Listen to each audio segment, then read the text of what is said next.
Dans cette clinique privée, une dizaine de malades du Covid est accueillie chaque jour aux urgences, soit 4 fois plus qu'il y a quelques semaines. Madame Sil. Pour ce médecin urgentiste, ces nouvelles admissions la ramènent en mars dernier, lors du premier confinement. On est en train d'assister à quelque chose qu'on n'a pas trop envie de voir parce que ça nous rappelle de douloureux souvenirs, mais on a l'impression quand même que depuis 3-4 jours, ça reflambe de nouveau. Le personnel est débordé. On arrive, madame. L'arrivée des cas Covid impacte les autres patients. L'hôpital entier est saturé. Pas un seul lit de disponible.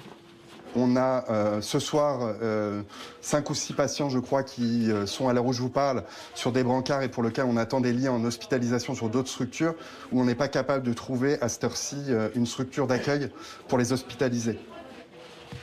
Dans l'unité Covid, les 35 lits sont occupés. À l'étage, même constat. Le service de réanimation compte 9 chambres.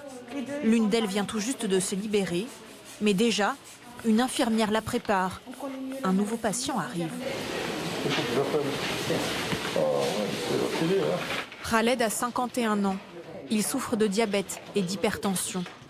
Hospitalisé depuis 10 jours pour une forme légère du Covid, son état s'est dégradé en 24 heures. Petit à petit. Voilà, on vit plus. Vous ne fatiguez pas. Voilà. Voilà. Hop, position assise. C'est bon. Khaled a besoin d'oxygène à haut débit. 4 infirmières s'occupent de lui.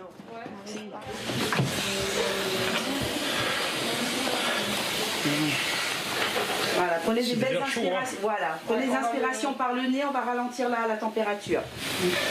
C'est de l'air chaud. Oui, c'est normal. C'est fait pour. Ça fait du bien au poumon. Est-ce que tu peux le mettre à 100% s'il te plaît? Non, il faut ouvrir l'oxygène en haut s'il te plaît. Le masque à oxygène ne suffisait plus. Cet appareil lui en envoie 15 litres par minute. Oh là là, c'est bien. Je décale un peu le lit. Ça a l'air chaud, ça tout. Par contre, essayez de ne pas parler, monsieur, pour garder l'oxygène à l'intérieur. Voilà, là j'ai baissé la température, monsieur, ça va se refroidir dans peu de temps. Alors c'est bon, ça commence à monter, on est à 93. Ces comorbidités en font un patient à risque, mais Khaled a moins de 60 ans. Sa tranche d'âge n'est pas la plus touchée. Pourtant, le docteur Abdi a constaté un changement de profil dans son service de réanimation. Par rapport à la première vague au mois de mars, on a l'impression qu'on a de plus en plus de patients jeunes, pas mal de patients effectivement de la quarantaine. On a eu des patients 26 ans, 35 ans, 40 ans. Voilà, on a peu de patients qui sont au-delà de 60 ans. À côté, un autre jeune patient, Mohamed, 42 ans, vient de passer 4 jours en réanimation. Son état s'améliore tout doucement. Là, ça va, j'espère bien. Non, là, il a vraiment récupéré, ça fait quand même 3 jours. Mohamed a contracté le variant anglais en même temps que sa mère.